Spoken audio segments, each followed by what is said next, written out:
लगभग 2.2 करोड़ पॉपुलेशन वाले देश में ऐसा क्या हो गया कि इस देश के लोग दाने दाने को मोहताज हो रहे हैं। कैसे श्रीलंका में इमरजेंसी जैसे सिचुएशंस बन गए।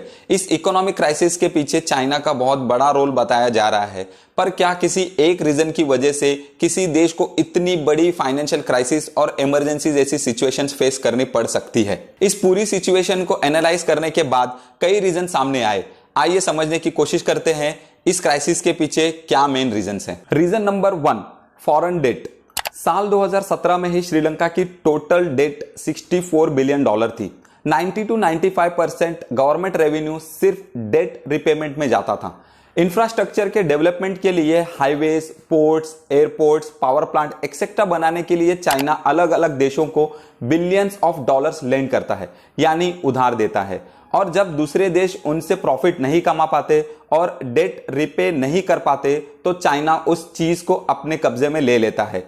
ऐसा ही कुछ हुआ श्रीलंका के साथ भी। नवंबर 2010 में चाइना से लोन लेकर $1.3 बिलियन खर्च करके हम्बनटोटा इंटरनेशनल पोर्ट बनाया गया था, लेकिन इस पोर्ट को भारी लॉसेस उठाने पड़े। श्रीलंका इस कर्ज को वापस नहीं चुका पाया, इसलिए इनकी नई सरकार ने डिसाइड किया कि इस पोर्ट में 80% स्टेक्स को प्राइवेटाइज कर दिया जाएगा। और जब फाइनल बिडिंग की गई तब चाइना की ही एक private company China merchants port ने नेगोशिएशन कर इसके 70% स्टेक्स फॉर 99 ईयर्स लीज पर ले लिए। उसके बदले श्रीलंका को $1.2 बिलियन मिले। अपोजिशन पॉलिटिशियन ने इसके खिलाफ आवाज उठाई थी कि अपने देश को बेचना बंद करो, बट $1.3 बिलियन खर्च करके पोर्ट बनाने और बेनिफिट नहीं कमा पाने की वजह से $1.2 बिलियन में 70% स्टेक्स और 99 ईयर्स लीज एग्रीमेंट पे पोर्ट दे देने से क्या कोई कंट्री इमरजेंसी जैसी सिचुएशन में पहुंच सकती है। श्रीलंका सिर्फ चाइना से ही डेट नहीं लिया था। ऑस्ट्रेलियन लुई इंस्टीट्यूट ने बताया कि श्रीलंका चाइना डेट ट्रैप में नहीं फंसा था, क्योंकि चाइना पर बकाया एक्सटर्नल डेट अप्रैल 2021 में डेट स्टॉक का केवल 10% ही था। इसके बजाय श्रीलंका के एक्सटर्नल डेट का ज्यादातर हिस्सा इंटरनेशनल कैपिटल मार्केट्स पर बकाया है, जिसका हिस्सा 47% है।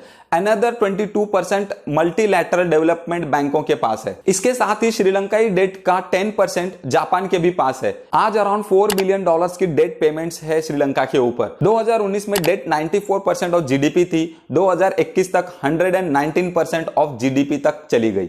इस इकोनॉमिक क्राइसिस के पीछे चाइना का बहुत बड़ा रोल बताया जा रहा है। जरा सोच के देखो, किसी भी देश के प्रेसिडेंट और प्राइम मिनिस्टर इंटरनेशनल डेट के बारे में बिना सोचे समझे डिसीजन लेते होंगे क्या? या फिर आज पैसे नहीं है, तुम थोड़े उधार दे दो, मैं तुम्हें गूगल पे कर देता हूं, ऐसे इंटरनेशनल कर्ज लिए जाते होंगे क्या? ऐसे ही सेंसलेस लगता है जब कोई कहता है कि एक कंट्री ने किसी दूसरी कंट्री को जाल में फंसा दिया है। हम सभी जानते हैं कि चाइना की नीति हमेशा ही इंडिया के अगेंस्ट रही है और चाइना को विलेन बनाने से टीआरपी और व्यूज बढ़ जाते हैं। इसलिए कुछ लोग रियलिटी को छोड़ चाइना को हाईलाइट करके न्यूज को हाइप कर रहे हैं। किसी भी देश में अगर फॉरेन करेंसी रिजर्व्स बहुत कम हो जाते हैं, इसका मतलब उस देश के लिए बाहर से सामान इंपोर्ट करना मुश्किल हो जाता है। श्रीलंका के आज के दिन की फॉरेन करेंसी रिजर्व्स इतने बचे हैं कि वो सिर्फ 1 महीने के गुड्स इंपोर्ट कर सकते हैं अपने देश में। Reason number 2, 50% VAT deduction and money printing. Sri Lanka के प्रेसिडेंट गोटाबाया राजपक्षे 2019 में इलेक्शन जीत के पावर में आए। प्रेसिडेंशियल कैंप में इन्होंने प्रॉमिसेस किए थे कि इकोनॉमिक ग्रोथ को रिवाइव करेंगे। एक और इनकी प्रॉमिस थी कि वैट यानी वैल्यू एडेड टैक्स को आधा कर देंगे।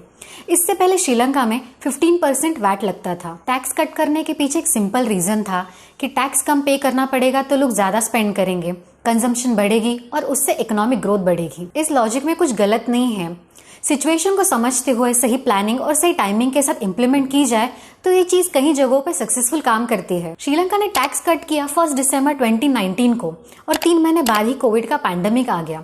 ये जो लॉजिक था कि टैक्स कम होगा तो लोग चीजें ज्यादा कंज्यूम करेंगे, लॉकडाउन की वजह से ये डिसीजन गलत प्रूव हुआ। उल्टा सरकार का रेवेन्यू लॉस बहुत ज्यादा बढ़ गया। श्रीलंका की पब्लिक डेट बढ़ती चली गई। सरकारी खर्च को कवर करने के लिए सेंट्रल बैंक ने रिकॉर्ड मात्रा में पैसे छापना शुरू कर दिया।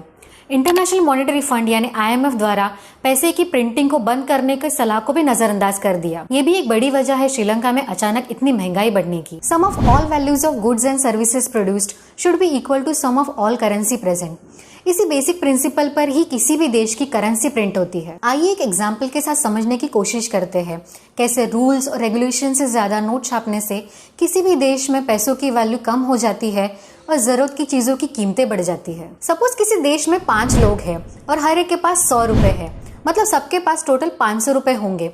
और अगर उस देश में खाने के लिए सिर्फ 50 किलो राइस है तो इस राइस को खरीदने के लिए मैक्सिमम प्राइस 500 रुपए की ही होगी उनके लिए। अगर उस देश में बहुत सारे नोट प्रिंट हो जाए और सपोज इन सभी के पास हजार रुपए हो तो उसी 50 किलो राइस को खरीदने के लिए मैक्सिमम प्राइस 5000 रुपए हो जाएगी। ऐसा ही कुछ हुआ श्रीलंका की पब्लिक के साथ। बेसिक चीजों की कीमतें बढ़ गई और लोग सड़कों पर लाइन में खड़े हैं, बट सरकार रोजमर्रा की चीजें भी अवेलेबल कराने में फेल हो रही है। Reason number 3, direct shifting to organic farming.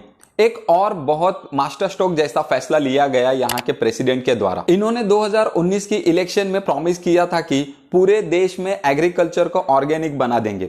Campaign में बात करते वक्त कह रहे थे कि 10 साल के पीरियड में ये पूरे देश के एग्रीकल्चर को ऑर्गेनिक एग्रीकल्चर में बदल देंगे। लेकिन फिर अचानक से इन्होंने एक ऐसा डिसीजन ले लिया कि रात भर में ऑलमोस्ट पूरे देश में एक नेशन वाइड सिंथेटिक फर्टिलाइजर्स और पेस्टिसाइड्स पर बैन लगा दिया गया। ये कहा गया कि पूरा देश अब 100% ऑर्गेनिक एग्रीकल्चर प्रैक्टिस करने वाला कंट्री बन जाएगा। इस फैसले को लेने के पीछे एक और रीजन था कि इंपोर्ट्स को कट किया जा सके। सिंथेटिक फर्टिलाइजर्स और पेस्टिसाइड्स देश के बाहर से इंपोर्ट्स किए जा रहे थे देश में। सरकार को लगा इन्हें बैन करके कुछ इंपोर्ट्स पर भी पैसे बचाए जा सकते हैं। लेकिन ऐसे अचानक से बिना सोचे समझे लिए गए डिसीजंस अक्सर रॉन्ग ही प्रूफ होते हैं।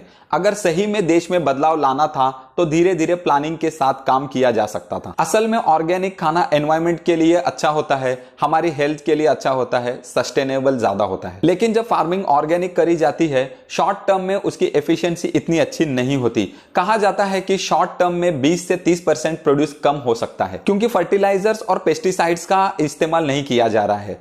तो एग्जैक्टली यही देखने को मिला।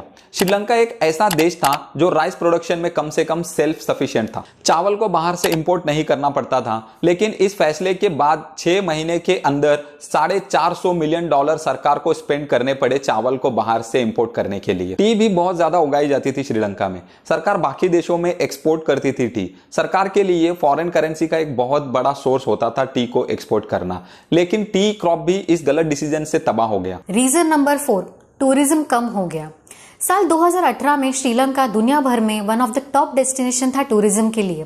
लाखों टूरिस्ट यहाँ घूमने आते थे। स्पेसिफिकली कहा जाए तो 2018 का साल रिकॉर्ड ब्रेकिंग साल रहा था श्रीलंका के लिए। 2.3 मिलियन फॉरेन टूरिस्ट श्रीलंका घूमने आए थे। श्रीलंका की इकोनॉमी का करीब 12 से 13% हिस्सा सिर्फ टूरिज्म बेसिस पे चलता था। लेकिन फिर अप्रैल 2019 में मल्टीपल बम धमाके हुए पूरे देश में। इन्हें ईस्टर डे बॉम्बिंग कहा जाता है। 3 चर्चेस और 3 होटल्स को टारगेट किया गया अलग अलग शहरों में। टोटल 269 लोग मारे गए, जिनमें से 45 फॉरेन नेशनल्स थे। तो आप सोच ही सकते हो कि इस दिन ने क्यों टूरिज्म को इतना बड़ा झटका दिया। इसके बाद फिर मार्च 2020 में कोविड-19 का पैंडेमिक आया, जिससे दुनिया भर का टूरिज्म सेक्टर ठप पड़ गया। जैसे कि हमने बताया था, करीब 12 से 13% देश की इकोनॉमी टूरिज्म पर रिलाई करती है। तो ये पूरा सेक्टर खत्म हो गया। लेकिन फिर भी इतनी बुरी हालत तो नहीं होनी चाहिए थी सिर्फ टूरिज्म के खत्म होने से। और भी रीजन है यहाँ पर। Reason number 5, food mafia. Sri Lanka के इकोनॉमिक क्राइसिस के पीछे एक और रीजन है वहां का फूड माफिया। सरकार का कहना है कि फूड माफिया एक्चुअल में अनाज की होल्डिंग कर रहा है। राइस, शुगर, पल्सेस जैसे बेसिक आइटम्स की कालाबाजारी चल रही है, इसलिए भी बेसिक चीजें अवेलेबल नहीं हो पा रही है। इतनी भयानक खाने की शॉर्टेज और इकोनॉमिक क्राइसिस के चलते कुछ लोगों ने देश छोड़कर भागना शुरू कर दिया है। पहले सेट ऑफ 6 रेफ्यूजीज पाए गए थे रामेश्वरम के पास एक आइलैंड पर। उन्होंने कहा कि उन्होंने 50,000 दिए थे फिशरमैन को कि वो इंडियन वाटर्स के अंदर आइलैंड पर उन्हें ड्रॉप कर दे। ये 6 रिफ्यूजीज एक यंग कपल है, उनका 4 महीने का एक छोटा बच्चा है, एक और औरत है और उसके 2 बच्चे हैं। इन्हें रेस्क्यू किया गया था इंडियन कोस्ट गार्ड के द्वारा और कोस्ट गार्ड कैंप पर इन्हें खाना दिया गया। बाद में इन्हें पुलिस को हैंडओवर कर दिया गया और पुलिस बाद में इन्हें एक रेफ्यूजी कैंप पर ले गई। उसके बाद एक दूसरा ग्रुप आया 10 रिफ्यूजीज का, जिन्होंने कहा कि उन्होंने 3 लाख रुपए स्पेंड किए थे ताकि वो देश को छोड़कर भाग पाए और सेफली इंडिया में पहुंच पाए।